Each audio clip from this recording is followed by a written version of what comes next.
राजगढ़ जिले के ब्यावरा शहर में हेलीकॉप्टर से पहुंची विदेश मंत्रालय एवं संस्कृति मंत्रालय केंद्रीय मंत्री मीनाक्षी लेखी हेलीपैड से विधानसभा 161 प्रत्याशी नारायण सिंह पवार के कार्यालय पहुंची, जहां पर केंद्रीय मंत्री ने कार्यालय का उद्घाटन किया, वहीं कार्यकर्ताओं को संबोधित किया। उसके बाद कार्यालय से प्रमुख मार्गों से होते हुए रैली के माध्यम से रिटर्निंग ऑफिसर कार्यालय पहुंची, जहां पर प्रत्याशी नारायण सिंह पवार का नामांकन पत्र दाखिल करवाया। उसके बाद हेलीपैड से अन्य कार्यक्रम में शामिल होने के लिए रवाना हुई। देख रहे हो आप, दिग्विजय सिंह कमलनाथ का तमाशा रोज तमाशा हो रहा है। उसी टांग खींच रहा है। इतने टिकट दिग्विजय सिंह के हो गए, उतने टिकट कमलनाथ के हो गए। दिग्विजय सिंह सोच रहे कमलनाथ मुख्यमंत्री नहीं बनने दूंगा, कमलनाथ सोच रहे किसी को नहीं दूंगा, इसको खत्म करके ही जाऊंगा प्रदेश से। ये संकल्प लिया है। प्रेस वालों ने पूछा कमलनाथ जी प्रदेश छोड़ दो, आपकी आयु 80 पार कर गई है। उन्होंने कहा जब तक इसको जमीन रोज नहीं कर दूंगा, जो प्रदेश अपने बपूती मानता था, तो छोड़ूंगा नहीं प्रदेश को। जाऊंगा तो सही और निपटा के जाऊंगा। तो यह संकल्प है। लेकिन साथियों, उनके घर की लड़ाई है और नूरा कुश्ती भी हो सकती है। हमें तो अपना संकल्प, जो हमारी पार्टी ने विजय संकल्प अभियान दिलाया है, एक कदम भी पीछे नहीं हटना है, दाएं बाएं नहीं चलना है। भारतीय जनता पार्टी का विजय पथ अभियान अगर कहीं है केवल आपके पास में, आपके बूथ में है। उसके बगैर कोई छोटा रास्ता नहीं है।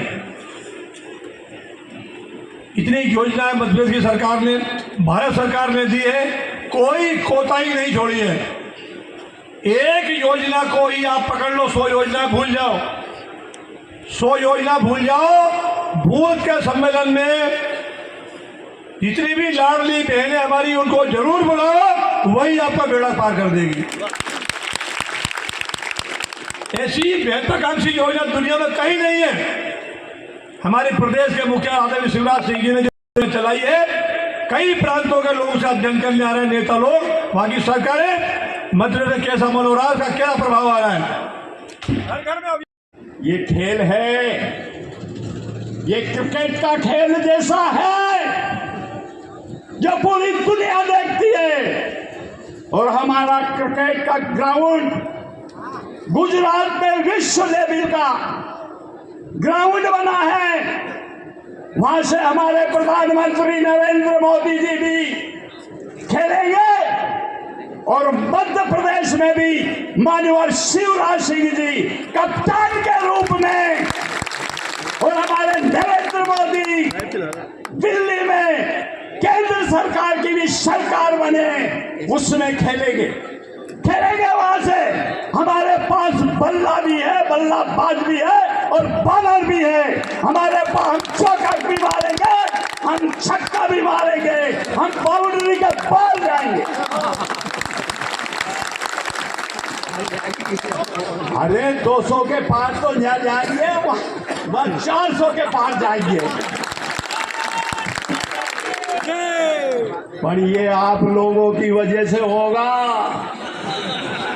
आप लोगों की वजह से नहीं थे। मुद्रा लोन तो क्या मिलेगी, किसान के खाते में तो क्या पैसा आएगा, लाडली बहना को तो क्या ही मिलेगा। कौन कहां जाके खाद के लिए सब्सिडी लेगा, किसको गैस की सब्सिडी मिलेगी, कुछ मिल ही नहीं सकता था क्योंकि बैंक के खाते ही नहीं थे। आप बताओ सरकार ने कुछ किया या नहीं? हर घर में पहुंचा सामान या नहीं? सारी चोरी चकारी के ऊपर ताला लगा दिया और जिसका जो माल था उसी को पहुंचा दिया। ये काम किया है मेरी सरकार ने, हम सबकी सरकार ने, जिसको हमने चुनकर भेजा। आप सब वापस याद करना, बजरंगबली जी का नाम लेना, मन में याद करना कि वो बजरंगबली जी का आशीर्वाद ही है कि इतने कठिन से कठिन कार्य इस देश ने पूरे कर पाए। इस देश में कोई सोच नहीं सकता था कि आज सब लोग बड़ी बड़ी बात कर रहे हैं, हम चुनाव जीतेंगे तो ये करेंगे, चुनाव जीतेंगे तो वो करेंगे। बोलो भाई, उतना फर्रा तो दिखा, पहले तूने क्या करके दिया? बीमारू राज्य था मध्य प्रदेश, क्या किया था? राज्य को बीमारू बना के रखा था। आजादी से लेकर 70 साल तक सरकार इन्हीं लोगों की थी। 60-70 साल राज करने के बाद इस बढ़िया राज्य को बीमारू राज्य बना दिया। और अगर किसी ने काम किया तो बीमारू राज्य की श्रेणी से निकालने का काम केंद्र में बैठी और राज्य में बैठी हमारी राज्य सरकार भारतीय जनता पार्टी के नेताओं ने काम किया, इसको बीमारू की श्रेणी से निकालने का काम। याद करो वो टाइम, वो वक्त याद करो। यूरिया के ऊपर लड़ाई झगड़े होते थे, मारकाट होती थी। कई कई क्षेत्रों को तो डकैतों का इलाका बना दिया था। कई कई जगहों पे तो खेतों को पानी नहीं मिलता था। कई कई जगहों पे तो बाकी जो कुछ होता था वो आप सब अच्छी तरह जानते हो, मेरे मुंह से क्या ही सुनेंगे। उस सारे राज्य को शांतिपूर्ण ढंग से चलाने का काम, यूरिया की चोरी खत्म करने का काम, किसानों को मानदंड देने का काम, गरीबों को प्रधानमंत्री आवास योजना में मकान देने का काम, बहनों को घर में गैस के चूल्हे पहुंचाने का काम, ये सब काम किसने किया भाई? आप पूरे जोश से बताओ, मेरे को सुनाई कम देता है। किसने किया ये काम? अरे चश्मे वाले भाई, खड़ा करूंगी मैं अगली बार आवाज नहीं आई तो। मैं तुम्हारी बहन लगती हूँ बड़ी, तो आवाज आनी चाहिए, जोश के साथ आवाज आनी चाहिए। भाई भारतीय जनता पार्टी ने इस प्रदेश में वो काम करके दिए क्योंकि केंद्र में भी आपकी सरकार थी और प्रदेश में भी आपकी सरकार थी, और केंद्र की जितनी योजना को मिला। आप बताओ, आयुष्मान भारत योजना के कार्ड किस किस के पास है? बताओ, फायदा हुआ या नहीं? 5 लाख की इंश्योरेंस मिल गई या नहीं? और प्रधानमंत्री जी के द्वारा राज्य सरकार के साथ मिलकर जो काम किया, आयुष्मान योजना के अंदर प्राइमरी हेल्थ सेंटर्स बनाने का काम किया। जो पैसा दाएं बाएं इधर उधर चोरी चकारी में जाता था, उससे आपके यहाँ पे स्वास्थ्य की व्यवस्थाएं खड़ी होने का काम किया। बेटी बचाओ बेटी पढ़ाओ, मध्य प्रदेश ने कितना अच्छा काम किया शिवराज जी के नेतृत्व में, किया या नहीं किया? बच्चों के स्कूल बेहतर हुए, उनका स्कूल जाना शुरू हुआ। आप मुझे ये बताओ कि 70 साल की आज़ादी में इस देश में जब हम लोग 2014 में चुन के आए, तब भी तो 100 करोड़ से ऊपर लोग थे। मुश्किल से 20-30% जनता के पास शौचालय थे। शर्म की बात है या नहीं? बच्चा पैदा होता है, खाता पीता बड़ा होता है, सबको पता है कि खाना खाना जरूरी है तो शौचालय भी जाना है। बावजूद इसके ये तो नित्य क्रम है, और नित्य कर्म के अंदर इस देश के अंदर शौचालय जैसी चीज की व्यवस्था नहीं थी जी। मैं Chandrayaan, Aditya L1, G20, railway lines, प्रधानमंत्री ग्रामीण सड़क योजना, नेशनल हाईवेज, एयरपोर्ट्स, वो बड़ी बड़ी बातें नहीं कर रही जो काम हमने करके दिए हैं। मैं कहती हूँ शौचालय होना चाहिए या नहीं? आप बताइए, शौचालय तक नहीं थे इस देश में। 12-13 करोड़ लोगों के पास शौचालय, 12-13 करोड़ का सेवादार समझता है, और इसी सेवा के भाव से हम लोग कर्म के लिए यहाँ पर आए हैं। जिस रास्ते पर देश चल चुका है, जिस रास्ते पर आपका प्रदेश चल चुका है, आपको शायद पता है या नहीं मुझे नहीं पता, पर पूरे देश में सबसे ज्यादा तेज तरक्की करने वाला प्रदेश मध्य प्रदेश है भाई।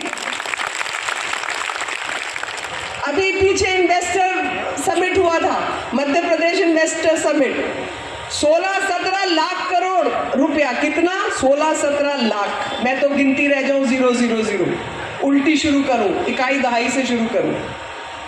16-17 लाख करोड़ रुपया लोग इस प्रदेश में लगाने को तैयार बैठे हैं, और कईयों ने कुछ कुछ लगाया। कोई आके कहता है 4,500 करोड़ मेरी तरफ से, कोई आके कहता है 40,000 करोड़ मेरी तरफ से, कोई आके कहता है 60,000 करोड़ मेरी तरफ से। आप बताओ भैया, कुछ तो ठीक किया होगा जो लोग आके पैसा लगा रहे हैं, और कुछ तो व्यवस्थाएं ही ठीक की होंगी। अभी मेरे को जनरेटर सुनाई दे रहा था, मैंने कहा अब तो लोगों को आदत नहीं रही जनरेटर की आवाज़ सुनने की। सबको बिजली पूरी मिलती है भाई, मिलती है या नहीं? आज से 10 साल पहले की बात कर लो, बिजली मिलती थी? 20 साल पहले, 20 साल पहले नहीं नहीं, मगर कितनी सारी तो केंद्र सरकार की हमारी योजनाएं हैं जी। बिजली तो हमने पहुंचाई है, हमने पहुंचाई है बिजली। बहुत सारे गांव में आपके बिजली नहीं थी, 3,500 गांव में बिजली नहीं थी, वो पहुंचाने का काम केंद्र सरकार का है। और वो संभव हुआ क्योंकि आपके प्रदेश में शिवराज जी बैठे थे, तारे खींचने का काम उन्होंने कर दिया। भाई, इस देश में आज हम बिजली, जितनी इस देश की जरूरत है उससे ज्यादा बिजली हम बनाते हैं, और बिजली बनाने के बाद नेपाल और भूटान जैसे देशों को हम बिजली बेचते हैं। आप सोचो, यहाँ पर तो बिजली की किल्लत रहती थी, बिजली होती थी तो तारे नहीं होती थी, तारे होती थी तो बिजली नहीं होती थी, तो खेती तो क्या करोगे, पढ़ाई लिखाई क्या करोगे। तो आज कम से कम सड़क, बिजली, आहार, ये सब तो चीज़ें ठीक हो गई ना। बच्चों के पढ़ने के लिए स्कूल, कॉलेज, बेटी बचाओ बेटी पढ़ाओ, बहनों के लाडली बहना योजना के तहत थोड़े बहुत पैसे खाते में, भाइयों में, किसानों के खाते में कुछ पैसा, ताकि जो छोटी छोटी ज़रूरतें हैं उसके लिए महाजन का दरवाज़ा ना खटखटाना पड़े। याद करो जी, बच्चे गिरवी रख दिए थे खदानों के अंदर, ईंटों के भट्टों पर, याद है सबको? भूल गए? क्या होता है जब हमें चीजें मिल जाती है तो हम भूल जाते हैं। और मेरे जैसा आदमी आपको पता है क्यों याद दिला रहा है कि कोई भी कटुता, किसी के भी मन में कुछ छोटी मोटी, ऊंची नीची कुछ रहती है, कभी फालतू की चीजें रहती है, क्योंकि मकसद बहुत बड़ा है, और मकसद है भारत माँ को आगे ले जाने का। और जब भारत अच्छा करेगा, भारत माता का स्वास्थ्य ठीक रहेगा, वो तभी संभव है कि राज्य में हमारी सरकार हो और केंद्र में हमारी सरकार हो।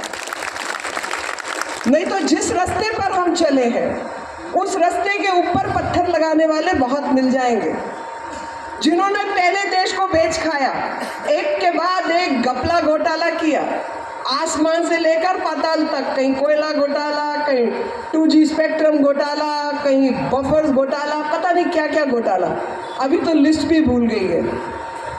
इतने घोटाले हैं, जिस चीज़ को हाथ लगा उसमें घोटाला। उस सब के बाद हर मुश्किल का सामना करते हुए आज हम लोग माँ भारती की सेवा में कुछ काम खड़ा कर पाए हैं। और प्रधानमंत्री जी ने कहा कि आज़ादी का अमृत महोत्सव चल रहा है भाई, और इस समय पर विकास योजना को लेकर आगे बढ़ रही है।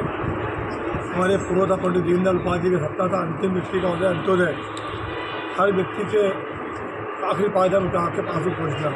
उसके कल्याण के लिए योजना चलाई जा रही है, निश्चित उसका लाभ हो रहा है। और हम देख रहे हैं लगातार उसके कारण इस देश से 13 करोड़ लोग गरीबी रेखा से ऊपर आ चुके हैं। हमारे मध्य प्रदेश में भी पिछले 10 सालों में 1.5 करोड़ लोग गरीबी रेखा से बाहर आए। एक समय 1971 से लेकर के कांग्रेस शासनकाल तक 2013 तक कांग्रेस पार्टी के लोग कहते रहे गरीबी हटाओ गरीबी हटाओ, लेकिन कांग्रेस ने गरीबी हटाने के लिए कोई कार्य नहीं किया। स्थानीय अनेक मुद्दे हैं नगर के विकास के लिए, आने वाले भविष्य को और कैसे हम सही मार्ग पर चलाएं, इसलिए भारतीय जनता पार्टी की सरकार हर स्तर पर कार्य कर रही है। औद्योगिकरण को बढ़ावा मिले इस क्षेत्र में ये प्रमुख समस्या रहेगी। हमारी शहर के अंदर एक नदी अजनार नदी है, जो शुद्धिकरण पूरा प्रयास करेंगे। शहर के अंदर ढांचागत और जो सुविधाएं हैं बच्चों की पढ़ाई के लिए और भी हमें आवश्यकता है। गर्ल्स कॉलेज की, डिग्री कॉलेज लड़कियों को खुले, कोई तकनीकी शिक्षा का यहाँ संस्थान बने। कृषि के क्षेत्र में हमारा जिला अग्रणी है, उस दृष्टि से कोई यहाँ अनुसंधान शाला खुले, कृषि महाविद्यालय खुले, कृषि उत्पाद का प्रोसेस सेंटर खुले। ये सब चीज़ें हैं जो नौजवान के कल्याण की, रोजगार के लिए, क्षेत्र के विकास के लिए आवश्यक है। बढ़ता हुआ शहर है हमारा, यहाँ बहुत सारी आवश्यकताएं हैं। सड़कों का अभाव है, पार्किंग का अभाव है, उन सब दुरावस्था को दूर करने के लिए हम शासन से प्रयास करेंगे कि आसपास ज़मीनों को तलाश करके और इससे शहर के उपनगरों को, जैसे महानगर बसते हैं, जैसे हमारा प्रयास हो कि कृषि उपज मंडी का हो, ट्रांसपोर्ट नगर हो, नए बाज़ार विकसित हो, नई बस्तियाँ आबाद हों। हमारा शहर के अंदर जो बहुत सीमित स्थान है बसाहट का भी, उसके लिए आसपास के क्षेत्रों में प्रधानमंत्री आवास के लिए जो हमारे पात्र गरीब लोग हैं उनको पट्टे दे करके मल्टी स्टोरी बिल्डिंगें बनाकर उनको सुरक्षित आवास दिए जाए। पेयजल को की योजना को और प्रभावी ढंग से लागू करके और नित्य प्रति शुद्ध पेयजल यहाँ नागरिकों को मिल सके। शहर गंदगी मुक्त हो, शहर धूल मुक्त हो, सफाई हो, बीमारी मुक्त हो शहर। हमारा सारा शहर जो आस्था अतिक्रमण हो जाते हैं जनता के सहयोग से उनको प्रयास करेंगे कि शहर जो है हमारा सुंदर बने। आज रैंकिंग चल रही पूरे देश में कौन सा शहर सबसे अच्छा स्वच्छ है। सौभाग्य से हमारे मध्य प्रदेश का इंदौर शहर लगातार 5वें 6ठे बार पूरे हिंदुस्तान की प्रथम रैंक में स्वच्छता के मामले में। हमारे और शहर भी लाइन में है। ब्यावरा छोटा शहर है लेकिन प्रयास करेंगे आने वाले समय में हमारी नगर पालिका के माध्यम से हमारा शहर उच्चतम मापदंड स्थापित करें। जैसे हमारा सोडेला नगर पंचायत छोटी सी लेकिन वह स्वच्छता में बहुत अच्छी रैंक है उसकी। बहुत सारी चीज़ें हैं, समय आने पर काम करने का जनता के द्वारा अवसर मिलेगा। आप सब मीडिया के मित्र बंधुओं से लगातार परामर्श करके सहयोग करके जो हमारे बुद्धिजीवी नागरिक शहर के हैं, शासन प्रशासन सारे लोग मिलकर के हम इस शहर के लिए, इस विधानसभा के लिए क्या अच्छा कर सकते हैं। हर व्यक्ति का मशवरा होगा, हर व्यक्ति की राय होगी, उसकी राय का सम्मान होगा। सड़क, बिजली, पानी, ये सब व्यवस्थाओं में जिस प्रकार से भारतीय जनता पार्टी की सरकार ने राज्य में और केंद्र में काम किया है उसका लाभ राज्य के हर व्यक्ति को मिला है। इस प्रदेश को बीमारू प्रदेश कहा जाता था, आज ये प्रमुख प्रदेशों में से है जो सबसे तेजी से आगे बढ़ रहा है और यहाँ पर लाखों करोड़ रुपया लोग आकर इन्वेस्ट करने को तैयार है क्योंकि उनको पता है कि यहाँ पर पैसा भी सुरक्षित है, मेहनत कर जनता भी है और जो सुविधाओं की आवश्यकता इंडस्ट्री को सेटअप करने के लिए, रोजगार उत्पन्न करने के लिए उस पर काम भी हुआ है। जिन लोगों ने शौचालय तक लोगों को नहीं दिए वो तो कम से कम बात ना करें और उनकी भाषा कि जब बैंक बड़े बड़े इंडस्ट्री लगाने वाले लेते हैं और उसका सही इस्तेमाल करके पैसा कमाते हैं और वो पैसा लौटाते हैं। मध्य प्रदेश के विकास के लिए यहाँ की सरकार ने अगर कर्जा लिया है तो वो नियम अनुसार लिया है और उस अनुसार लेने के बाद वापस भी कर रहा है और उसका लाभ यहाँ की जनता को भी